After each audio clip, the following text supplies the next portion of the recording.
Hi hello dear friends, എല്ലാവർക്കും നമസ്കാരം. Welcome back to my channel. ഇന്ന് ഞാൻ വന്നിട്ടുള്ളത് പപ്പായ കറിയുടെ റെസിപ്പി ആയിട്ടാണ്. പപ്പായ കറിയുടെ റെസിപ്പി കുറച്ച് മുന്നേ തന്നെ നമ്മുടെ ചാനലിൽ അപ്ലോഡ് ചെയ്തിട്ടുണ്ട്. അത് തേങ്ങ അരച്ച് ചേർത്തിട്ടുള്ള കറിയാണ്. ഈ ഒരു കറിയിൽ നമ്മൾ തേങ്ങയൊന്നും യൂസ് ചെയ്യുന്നില്ല. വളരെ ഈസി ആയിട്ട് നല്ല ടേസ്റ്റി ആയിട്ട് തയ്യാറാക്കിയെടുക്കാൻ പറ്റുന്ന ഒരു നാടൻ ഒഴിച്ചു കറിയാണ്. അപ്പോൾ വീഡിയോ കാണുക. നിങ്ങൾക്ക് ഇഷ്ടപ്പെടുകയാണെങ്കിൽ വീഡിയോ ലൈക്ക് ചെയ്യാനും മറ്റുള്ളവർക്ക് ഷെയർ ചെയ്ത് കൊടുക്കാനും മറക്കരുത്. നമുക്ക് വേഗം വീഡിയോയിലേക്ക് കിടക്കാം. ഞാനിവിടെ ഒരു വലിയ പപ്പായയുടെ കാൽ ഭാഗമാണ് എടുത്തിട്ടുള്ളത്.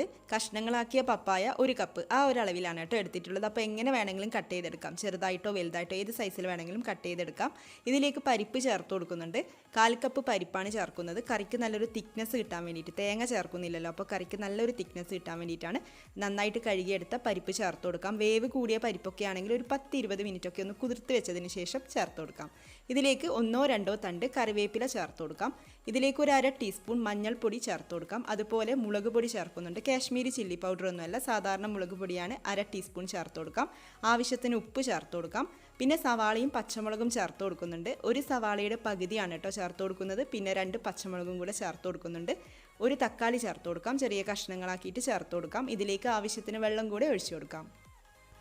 ഇതിലേക്ക് 1 ടീസ്പൂൺ വെളിച്ചെണ്ണ കൂടെ ഒഴിച്ചിട്ടുണ്ട് കേട്ടോ. അപ്പോൾ ഞാനിവിടെ വെള്ളം 1 കപ്പാണ് ചേർത്ത് കൊടുത്തിട്ടുള്ളത്. അപ്പോൾ നോക്കിയിട്ടൊക്കെ ചേർത്ത് കൊടുത്തോളൂ. പരിപ്പും പപ്പായൊക്കെ മുങ്ങി നിൽക്കുന്ന വണ്ണം വെള്ളം ഒഴിച്ചു കൊടുക്കണം. നമുക്കിത് അടച്ചു വെച്ചുകൊണ്ട് വേവിച്ചെടുക്കാം. 2 വിസിൽ വരുന്നത് വരെ മീഡിയം ഫ്ലെയിമിൽ വെച്ചുകൊണ്ട് വേവിച്ചെടുക്കാം. ഇവിടെ ഇപ്പോൾ 2 വിസിലൊക്കെ വന്നിട്ടുണ്ട്. കുക്കറിൻ്റെ പ്രഷർ അങ്ങ് കംപ്ലീറ്റ് മാറിയതിന് ശേഷം നമുക്ക് തുറന്ന് നോക്കാം. പരിപ്പും പപ്പായൊക്കെ നന്നായിട്ട് വെന്ത് വന്നിട്ടുണ്ട്, കാണാമല്ലോ അല്ലേ. ഇനി എന്താ വേണ്ടതെന്ന് വെച്ചാൽ നമുക്കിതൊന്ന് നന്നായിട്ട് അങ്ങ് ഉടച്ചു കൊടുക്കാം. കറി നല്ല തിക്കായിട്ട് ഇരിക്കണ്ടേ, അപ്പോൾ അതിന് വേണ്ടിയിട്ട് ഇതൊക്കെ ഒന്ന് നന്നായിട്ട് ഉടച്ചു കൊടുക്കാം.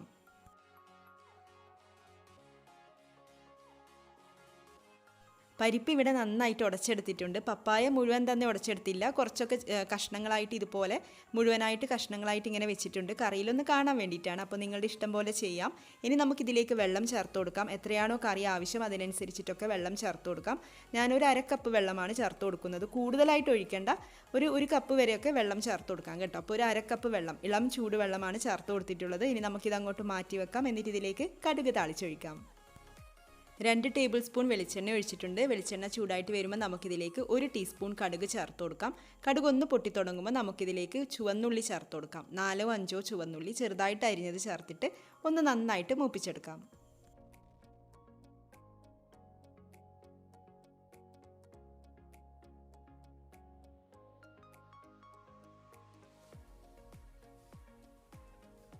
ഉള്ളി ഇവിടെ നന്നായിട്ട് മൂത്ത് വന്നിട്ടുണ്ട്. ഇതിലേക്ക് 2 വറ്റൽമുളകും കുറച്ച് കറിവേപ്പിലയും കൂടെ ചേർത്തിട്ട് ഒന്ന് നന്നായിട്ട് വഴറ്റിയെടുക്കാം. അതിനുശേഷം ഫ്ലെയിം ഓഫ് ചെയ്ത് കൊടുക്കാം.